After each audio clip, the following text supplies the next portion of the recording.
Welcome to the Great Detectives of Old Time Radio from Boise, Idaho. This is your host, Adam Graham. In a moment, we're going to bring you this week's installment of Charlie Chan. But first, I do want to encourage you, if you're enjoying the podcast, to follow us using your favorite podcast software. I also want to officially announce the start date for our new adventure podcast, The Great Adventurers of Old Time Radio. Like Great Detectives, we're going to be going through a wide variety of adventure series. We will have 2 different adventure series per week. We'll be starting out with Flash Gordon and Counter Spy. We'll have a lot more details on how this will play out and the plans for the podcast in the coming weeks, and we will have the premiere episode released on the Great Detectives feed on Sunday, July 13th. So we're very excited, and hopefully we'll have a trailer set up soon, and people will be able to subscribe, might even be able to right now, but I'm recording this well ahead of time. But do be sure to check out The Great Adventurers of Old Time Radio coming next month. Now we return to the mid-1930s for episodes 27 and 28 of the Landini murder case, Ryder's cover-up, and Blind Man's Bluff.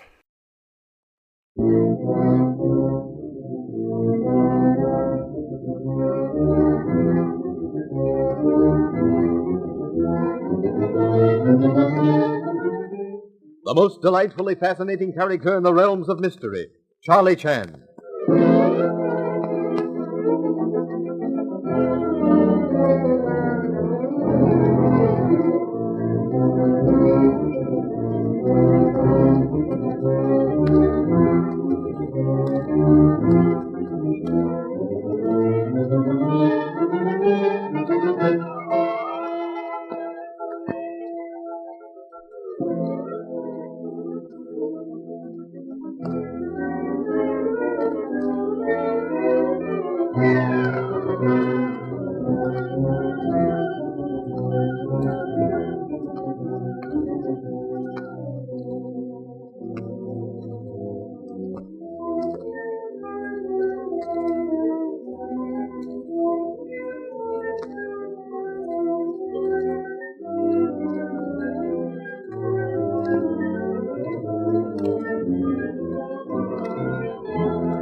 The murder of Evelyn Landini at Pine View, suspicion had pointed definitely to Dr. Swan.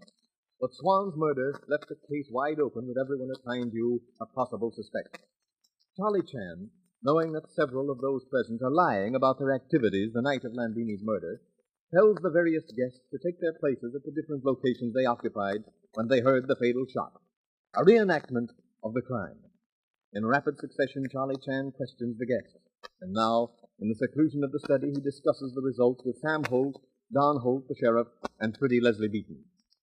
Well, taking it all in all, Mr. Chan, your reenactment of the crime did warm up the trail a bit. Yes, Mr. Holt. Now possess very definite proof Mr. Ryder is lying. Why does Mr. Ryder lie? Is he guilty? Perhaps. It is possible, and it is thought which cannot be dismissed. If not guilty, then what? That he's trying to hide somebody. Correct, Sheriff. And if so, who is Mr. Ryder trying to hide? Doggone thing, of course. Who else? Quite so, Sheriff. Mr. Ryder has undoubtedly found the same answer to addition sum which we have so often added. And like us, Mr. Ryder, disliking to see loyal and aged Chinese servant arrested, decides to shield him. I know you're going to laugh at me, but... My dear Miss Beaton, we welcome your opinion. And as for laughter, at present moment it is far from my mind. Well, my woman's intuition tells me that our thing killed neither Landini nor Dr. Swan. Ah? But, Miss Beaton, your woman's intuition, which, by the way, I do not disparage. This woman's intuition, however, does not help in matter of presenting evidence to defend Ah Sing in court. Right, Inspector Chan. And here's something else. And I might as well tell you, I had a call from the DA's office. You did, son? What'd they say? Oh, they were sarcastic. Asked me if we'd given up trying to solve this thing, and if we weren't just having a good vacation at the expense of Dudley Ward. That, I am sorry to say, is what I have been expecting. What other matters did they bring to your attention? I told them that we had the situation well in hand and that they could expect an arrest within a few days. Golly, son, I ain't so sure that I'd have added that last. Oh, they mentioned the fact that if we cared to look into the matter, we'd find there was a young fellow by the name of Hugh Beaton who was heir to Landini estate. To which you answered? That if they cared to look into the matter further, they'd find that Beaton wasn't and never was heir to Landini's estate. Their reaction to that statement? They shut up. Come in. Yes? Oh, Mr. Romano. Mr. Chan, I have come here to have a chat with you. Well, then I'll go. Oh, it is not necessary, Mr. Beaton. What I wish to tell you, Mr. Chan, can be told to everyone, and not only here, but everywhere. You said, that is, you indicated that you have the suspicion of me because I am what you call heir to Landini estate, no? Degree of suspicion, yes, Mr. Romano. When one's chicken coop has been raided, one looks with suspicion upon all merchants selling eggs in the marketplace. But you are agree that the one who killed Ellen Landini is same one who killed Dr. Swan. That is supposition, Mr. Romano, which may or may not be correct. Proceed. But I could not have killed Dr. Swan. I have a witness. As I tell you, I get out of a bed. I have only the pajamas, the dressing gown. Mr. Ryder, Miss Beaton, our singer, they know that is the truth. I could not have gone to house and kill Swan. We were all waiting for you more than 40 minutes before you and the sheriff returned. How could I be the one to kill Swan? Then, Mr. Romano, you in turn will have to agree to certain facts. What are these facts, Mr. Chan? If you are in possession of alibi in matter of the death of Dr. Swan, then so is Miss Beaton, who was in your presence? Yes, I never have a suspicion of Mr. Beaton. Likewise, Mr. Ryder would be eliminated from catalogue of suspected persons. Certainly, Mr. Ryder, he was with me. And Ah Sing? Do you think Ah Sing could have gone down road to deserted house and returned within necessary time limit? No. Ah Sing, he could not. Mr. Ward? He was in bed. Do you think Mr. Ward would have done so? Impossible, ridiculous. He was in a bed when Ah Sing went to his room. Then there remains Mr. Hugh Beaton, who was likewise in bed. That is, according to his sister, Miss Beaton. And that's the truth. I believe it. I believe it. Then we come down to Mrs. O'Farrell. I can see Mrs. O'Farrell plodding through the snow, bent on killing Swan. But no, not Mrs. O'Farrell, but perhaps, Cecile. Sorry to disappoint Mr. Romano, but it was not Cecile's footprints we followed in snow. But it could have been her husband. Do not forget that he hated Swan with a hate like the poisonous snake. Would you meet Mr. Island in a vacant house at midnight, Mr. Romano, if he hated you as much as he hated Swan? No, most certainly not. Not even for money? Not for all of the money in the world. Then do you think that Dr. Swan was more brave than you? But no, I am sorry, gentlemen. I am make a mistake in thinking I can convince you that I do not kill the Swan. I'm sorry, Mr. Romano, but you have exactly the same degree of alibi as everyone else in this case. Yes. Come in, please. You want to see me, Mr. Chan? Yes, Mr. Island. will you be so kind as to look on top of desk and tell me, have you seen that 45 before? Sure. It's mine. I brought it down here because my wife, Cecile, was scared to death. You used it? Used it? What do you mean? Oh. Think I killed Swan with it? Well, you're wrong. Not that I would have minded killing that rat. But listen, I bought the cartridges for that gun after Swan was killed. And the gunsmith will tell you that he remarked that the gun hadn't been fired for years. He, the gunsmith, suggested that I go out in his backyard and fire one shot before I turned it over to Cecile. Which you did? Yes. Then I reloaded it and gave it to Cecile. But if it's alibis you're looking for, I've got a better one. I awakened about 12:30 and remembered that I needed new magneto points for the plane. So I sent a night letter to San Francisco. You'll find that the telephone company has a record of that call. If you fellows keep on providing alibis for yourselves and one another at this rate, I'll begin to think that I killed Swan in my sleep. Only Inspector Chan here can provide a good alibi for me. Yes. Excessive concentration, like excess in anything, not good. I suggest that before it is completely dark, we take a little walk. Appetizer before dinner, if you wish. You take my arm, Mr. Holt? Yeah, good idea, Mr. Chan. How about you, Leslie? I think it's a splendid idea. Mr. Romano? No, Mr. Chan. This time of evening for singer, it is treacherous. The throat, that is sensitive throat, it cannot stand the dampness in the air. I've got a little job to finish on the car if there isn't anything else, Mr. Chan. No, Mr. Island. Thank you so much. We'll go on ahead, Leslie and I. Please do, Sheriff. We older ones will stroll at no doubt more leisurely pace. Man of my proportions must take exercise seasoned with much discretion. Shucks, Mr. Chan, you ain't so large. No? No. A case, no doubt, of overdeveloped chest, which is located somewhat lower than usual. Yeah. Oh, here's back door. Your pardon, Mr. Holt. 2 steps down. That is it. Thanks. Yeah, smells good, don't it, Mr. Chan? Ah, yes. We who live in houses forget, last too often to be fully appreciative of good things of nature. Watch you don't catch cold, Dad. I'll be all right, son. Now, ain't that the limit, Mr. Chan? Here I'm getting nigh to the end of my days, but to hear Don, you'd think I was just out of the cradle. You got sons like that, I suppose, Mr. Chan? Indeed, yes, Mr. Holt. Princes have censors, and fathers have sons. What is it, Mr. Chan? Again, I repeat, man who hides treasures in snow forgets that summer is coming. Rain has dispersed snow under trees, and I find this.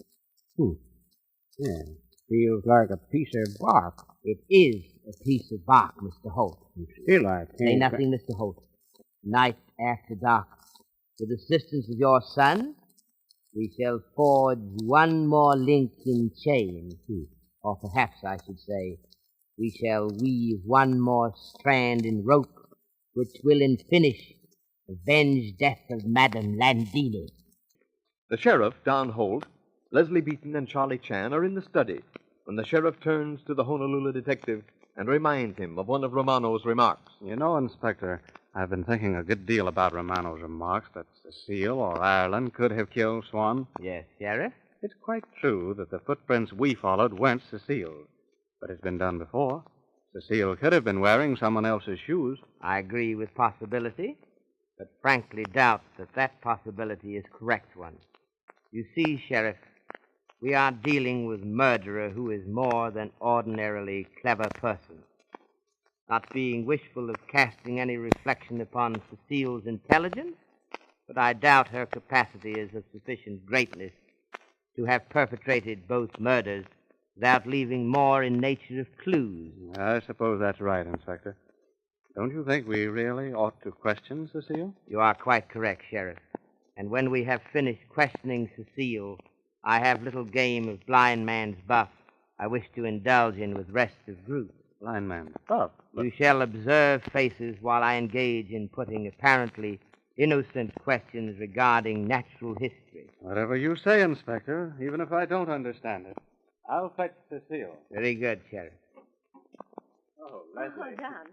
Come in. I'm going to get Cecile. I'll be back in a minute. All right. Please be seated, Miss Beaton. I've just been outside for a minute, admiring the view. It's gorgeous. Magnificent. You really like this country? This mountainous country? I love it. You know, sometimes I believe I'll stay here. Would that be a good idea, do you think? That can be answered only in terms of possible happiness, which, as I have before remarked, is not a matter of geography. I know. Would I, do you think, be contented here? I seek to win reputation as philosopher, not as fortune teller. If I were essaying latter role, I would say it would depend on whether or not you have companion. One cannot applaud with one hand. Well, perhaps I shouldn't have brought the matter up. You are really quite fond of Sheriff, are you not? Yes, Mr. Chan, I like him very much. Come into the study, please, Cecile. Cecile, we have omitted to ask you, what were you doing night Dr. Swan was murdered? What was I doing, Monsieur Chan? I was in bed, asleep. You didn't wake up at all during the night? Oh, but yes, of course. I wake when the doors make what you call banging noise. I get out of bed, but I hear voices. I sing, Mr. Ryder, Mr. Romano, so I go back to bed. You heard our sing, Mr. Romano and Mr. Ryder, but you did not hear Sheriff or myself? No, Monsieur Chan, I did not. I was tired, weary. I go right away to sleep, I think. Then you didn't know that your husband got up and telephoned a night letter to San Francisco? Oh, but yes, certainement. But that was before. About a little after midnight, I think. Then you did not hear Mr. Ward return home to Pineview? No, Monsieur Chen. I go to bed about 11 o'clock. I am almost asleep when my husband say, "Town Nation, I've got to phone about magneto points." What these are, me, I do not know, but that is what he say. Then, a little later, I wake with wind banging door. I try to sleep. That is after I hear the voices. Then clock in living room strike half hour before 1 o'clock. After that, I know nothing till I sing he knock on door in morning, 6 o'clock. I think that is all, Cecile. Have you any suggestions, Sheriff? Not a thing, Inspector. Tell your husband not to go to bed, Cecile. I wish to have a little chat with him. Thank you so much. Well, guess I was all wrong, unless... Yes, Sheriff? Unless the two of them, Cecile and Ireland, cooked up that little alibi speech between them. Man who is on strange pathway would be foolish to ignore any signpost. Suggestion which you have just made, referring to collusion between Cecile and husband, cannot be ignored as possibility. But now, I ask cooperation of both of you. Granted in advance, naturally. Anything at all to cooperate, Mr. Chen. We shall pretend that we have been discussing trees. Trees? Yes, Sheriff. You, if you will be so kind, will try to catch expressions on all faces as my innocent questioning progresses. Okay. I suppose you'll tell me what it's all about afterwards? Yes, Sheriff. But I do not want your observations prejudiced by any advanced suggestions. Shall we go below? But really, Dudley, the situation is becoming difficult. My business is suffering. Now, John. It isn't as bad as all that. Here's Chan now. And Miss Beaton. Sit down here, Miss Beaton. Thank you, Mr. Ward. Fine view, getting a little tedious, Miss Beaton? No, Mr. Ward. You really are the perfect host. You leave your guests to their own devices. We've been having a most interesting discussion in the study. Yes? Indeed, yes. We were discussing trees. Trees? Mm-hmm. Yes, Mr. Ryder. At home, I'm an amateur student of trees. I know the palm, coconut, royal, papaya, all of them. But I must confess myself shamefully ignorant of the coniferous, the cone-bearing trees. I should like to know something about them. For instance, the bark. In a certain family of pines, the bark grows much thicker near the ground, becomes more fragile as one ascends. Are these around Pine View of similar nature? Well, frankly, Mr. Chan, I don't know. I never thought of it. But then, well, I'm not much of a student of nature. Is it too much to hope that you, Mr. Ryder, might have information on that point? It is hoping for much too much, Chan. What should I know about it? But you have been mining man about these parts. You have been snowed in among these very trees? I don't care if I've been snowed in every winter. I don't know. I don't know. Ah, here's Ah Sing with more logs. Put them on the hearth, Sing. Yes. Perhaps Ah Sing knows answer to my question. What you like to know, Mr. Chan? Can you tell me, Ah Sing, whether or not the bark on these pines is more fragile near the top of the tree? Sao mau để lên nào không tối để xong quay lại Ê, xin chào, gọi gì lên nữa nè? sao mau để lên không có me know sabe, Mr. Chan. But you know, I Sing, that is the case in some pines? So, yeah. But these pines are saying no can say. Why you not look at see? Alas, I envy your slim figure. Mine, I'm afraid, not too well adapted to climbing trees. Well, I perceive that in matter of natural history, I have nothing to learn here. I think I shall take promenade. You care to join me, Sheriff? Sure thing, Inspector. In case you are retired before we return, I bid you all good night. Good night, Chan. Good night. Well, Sheriff, results of observation, if any? Inspector Ryder seemed unnecessarily brusque. Oh, but then he's almost always is anyway. Quite, yes. As you say, Mr. Ryder is like small boy with chip on shoulder. But what of our thing? I didn't notice anything. I did. I noted momentary glint of fear in his eyes. But we shall see. Perhaps he will fall into trap. We go to back door where Mr. Island will be waiting. Well, as I said before, perhaps you'll tell me what this is all about? Sheriff, I promise you, in less than 5 minutes, you shall know, and... Oh, there's Mr. Island. You wanted me, Mr. Chan? Yes. Please accompany us to garage. I noted ladder there this afternoon. Ladder? Yes. I've got it out on the terrace. I was fixing a pane of glass on the hothouse roof. Good. We shall use it. It's quite chilly outside. Exercise of climbing will not come amiss. Sheriff, you watch with eagle eye back of house for anyone observing our actions. Here's the ladder, Mr. Chan. Splendid. Up against this tree? There. You, Sheriff, have, I believe, what is called jackknife? Yeah, you want it? Thank you so much. Ladder all secure. I shall mount, rung by rung, remembering the journey of 1,000 miles is made step at time. Look, Alan, the back porch. Someone opened the door. Yes, Ah Sing. So that part of the trap is successfully sprung and... Found something, Inspector? Yes, Sheriff. In one moment, I shall have the object of my search freed from trees. But what is it? Here it is. Bullet which was fired from Madame Landini's gun. I will, as young son would say, bet my shirt on it. So, the bullet fired from Landini's gun embedded in a tree, and Ah Sing watching from the back porch. Well, indeed, can Inspector Chan say, the net draws tight. After you've heard your sponsor's message, Inspector Chan will be with us again.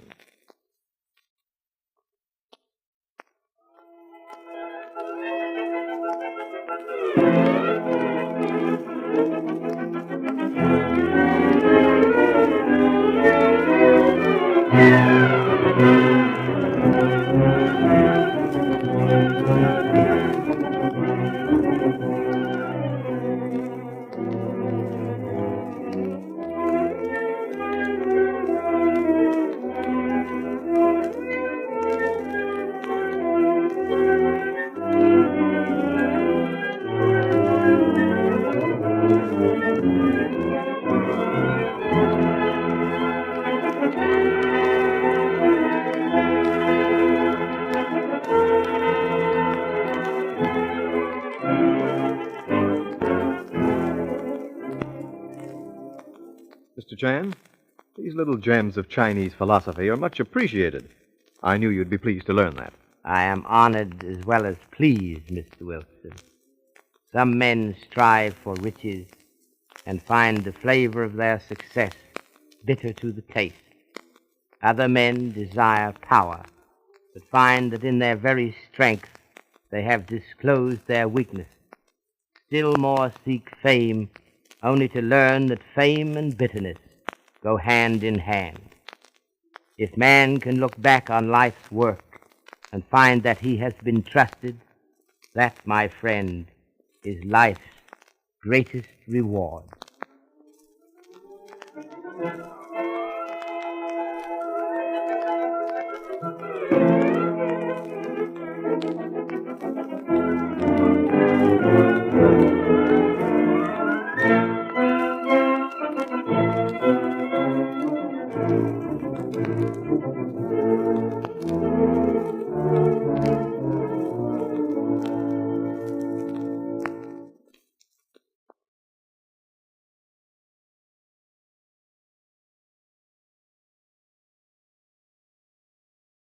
Welcome back. They reference getting close to the end of this case. It's important to keep in mind that that was in episode 27 of 39, and of course, the episode we just finished was episode 28. So we still have a bit more story to go, but we're getting to the point of turning to the climax and the solution of the case. I will admit some frustration with the suspicion of Ah Sing. The idea that Ryder is covering up for Ah Sing I can't buy it. I mean, maybe it's the fact that I don't like Ryder that much anyway. But it's tough for me to buy him being overly sentimental about Ah Sing, particularly since he dropped an ethnic slur on Charlie Chan. He just doesn't sound like the kind of guy to break his back to protect a Chinese man. In fact, he's done at least one thing that could be seen as trying to implicate Ah Sing. I might consider the possibility a little bit more if Ah Sing worked for Ryder, but since Ah Sing worked for Dudley Ward, I just can't see Ryder saying on general principle that he's going to protect Ah Sing out of the goodness of his heart. I was also frustrated by Chan's discounting, while not totally dismissing Miss Beaton's view that Ah Sing didn't commit either murder. Chan was right that you couldn't take her intuition into court as evidence. But the same could be said of all the supposition and stretches that they're doing to keep Ah Sing near the top of the suspect list. And intuition is a fascinating topic, certainly in detective fiction, and I think there's been some research. And probably one of the best theories I read was the idea that intuition isn't magic, but rather knowing something but not quite knowing why you know it. Obviously, that sort of thing can be influenced by a lot of factors. It isn't infallible, but Inspector Chan was right to at least not miss it, and I suspect Miss Beaton is right, but we'll see. Again, I've not read to the end of the book or listened to the last episode of the serial, so I don't know. I'm just kind of live guessing with no more knowledge than you. I will also say I would not be surprised if Ah Sing knows more than he's letting on. I did like the conversation with Romano. It did a good job illustrating the bind that he's in terms of trying to exonerate himself, but also the problem they're in. If everybody was telling the truth, everybody's got an alibi. But obviously, some people are lying, and it isn't just the murderer. I'm really intrigued by what Chan was playing at with the bird question, and we'll get a better idea what that's all about when we listen next week, and what exactly this bullet being found means. Well, now we turn to listener comments and feedback, and we have a couple of comments on YouTube regarding episode 4720. Dorothy writes, "Thanks for another great radio episode. Keep up the good work." And then Bobby says, like Charlie Chan, not much violence. Well, thanks so much, and I would agree with that. This is probably the least violent program we've had on here. I mean, something like Broadway's My Beat or Pat Novak for Hire, you might have 3 or 4 murders happen in the episode. The average 2 episodes of this is Charlie Chan questioning the suspects, in between them going to enjoy recreational activities to pass the time of day. If anyone ever said the Landini murder case was too violent, I don't know what to tell you.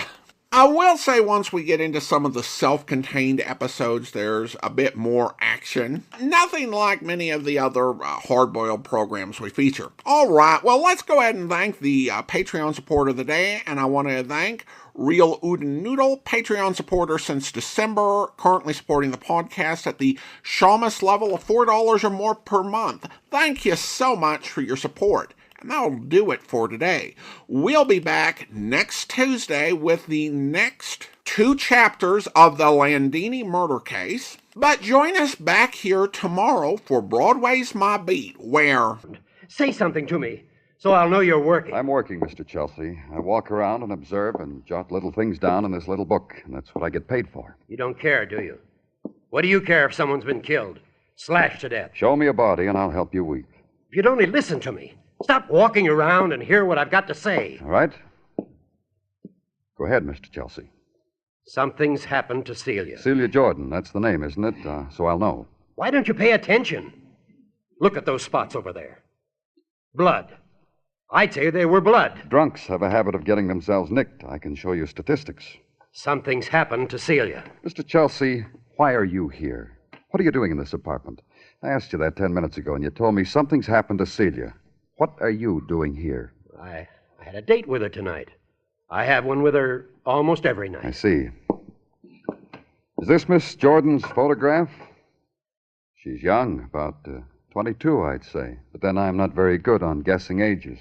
For instance, I'd say you were about 53. 51. You see what I mean? I'm not very good about ages. Something's happened. Don't do that again, Mr. Chelsea. Well, something has. And I know why, too. I hope you'll be with us then. In the meantime, send your comments to box13@greatdetectives.net. Follow us on Twitter at Radio Detectives and check us out on Instagram, instagram.com/Great Detectives. From Boise, Idaho, this is your host, Adam Graham, signing off.